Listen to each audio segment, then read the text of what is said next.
In the next 2 decades, an unspoken shift will occur in silence, hidden behind the walls of the houses you see. Millions of baby boomers, the generation that built, bought, and hoarded much of our real estate, will leave their homes behind. But what happens when they die?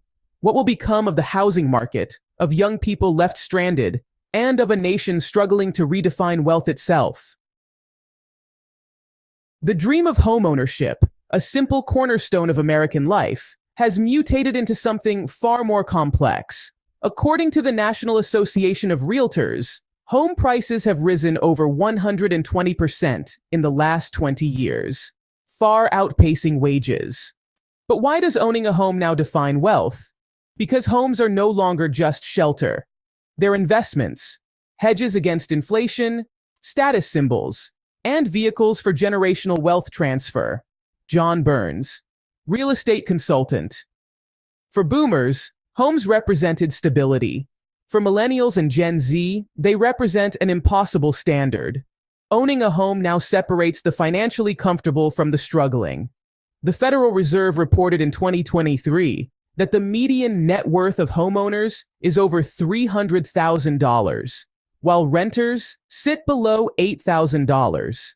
This gap grows wider every year. But what happens when the people holding those homes refuse to let go?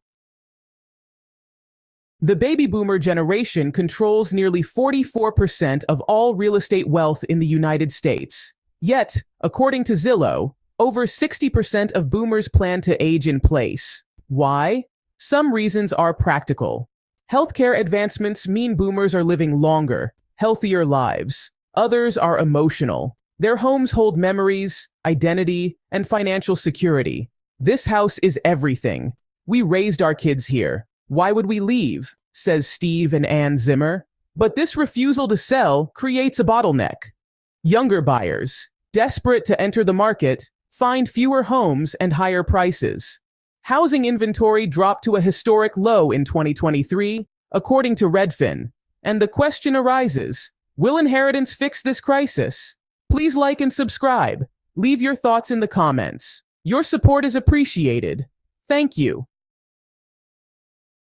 Many point to the $84 trillion wealth transfer expected over the next 20 years, the largest in history. But here's the catch. Housing wealth isn't liquid. According to Bloomberg, 2/3 of boomer wealth is tied up in their homes. That wealth doesn't become cash until the house sells. And when it does, younger heirs often find themselves unable to afford the maintenance or taxes. Moreover, not everyone will inherit. Only 30% of millennials are projected to benefit meaningfully from this transfer. The rest? They remain locked out.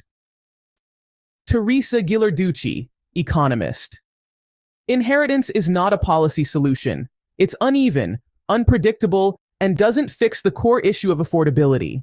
Adding to the complexity, tax burdens further diminish the value of inherited properties. For instance, inheritance tax rates in some states can exceed 15%, leaving younger generations struggling to maintain or sell these homes.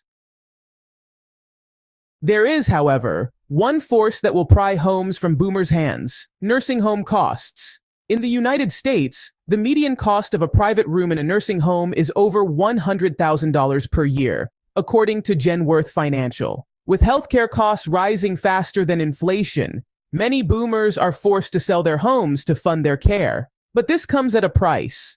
These sales often occur under financial distress, devaluing the property. Families often have little choice but to sell quickly to cover medical bills. According to the AARP, nearly 30% of seniors who sell their homes under these conditions regret not exploring alternative options, such as reverse mortgages or long-term care insurance. So, who's buying these homes? Private equity firms like Blackstone and Invitation Homes are buying properties in bulk. A 2022 report from The Atlantic revealed that institutional investors purchased over 18% of homes on the market in key cities. Why? Because homes generate passive income through rents. For private equity, single-family homes are a goldmine. This acquisition spree leaves younger buyers priced out while transforming neighborhoods into rental empires. Housing has become an asset class, not a right. And yet, some communities are fighting back. In Minneapolis, local ordinances now restrict bulk purchases by institutional buyers, aiming to preserve home ownership opportunities for residents. Could this model work elsewhere? Most boomer-owned homes are located in suburban or rural areas, while younger generations are concentrated in urban centers. This mismatch creates a housing imbalance. Too many homes where demand is low, and not enough where it's high. According to the Joint Center for Housing Studies, this geographic disparity explains why many boomer homes remain unsold, even as housing demand skyrockets in cities. The infrastructure in rural areas often lacks the amenities younger buyers seek, compounding the problem. According to real estate analyst Christine Waller, if younger generations are going to benefit from these homes, it will require a rethinking of suburban development and incentives to move out of urban cores. As housing affordability worsens, lenders have introduced 1% down payment loans to make home ownership accessible, but are these loans helping or worsening the crisis? Critics argue that these loans inflate demand artificially. According to the Wall Street Journal, the surge in low down payment loans drives competition, pushing home prices even higher. Buyers with minimal equity are also at greater risk during economic downturns, potentially triggering another foreclosure crisis.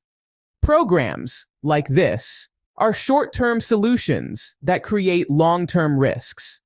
They don't address the root cause: a lack of affordable housing supply. Real estate wealth is increasingly concentrated in fewer hands. A 2023 report by the Urban Institute found that the top 10% of households own nearly 45% of all residential real estate value. Institutional investors, affluent baby boomers, and second home buyers have driven this trend. This concentration limits opportunities for younger generations to build wealth, perpetuating inequality. According to economic policy expert Sean Wong, we need systemic changes to ensure that housing isn't just a commodity for the wealthy. Otherwise, this concentration will only deepen.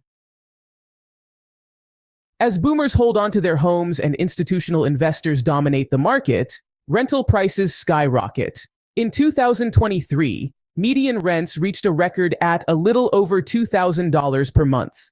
According to Redfin, young families, unable to save for a down payment, are trapped in a cycle, paying exorbitant rents with no chance of escape.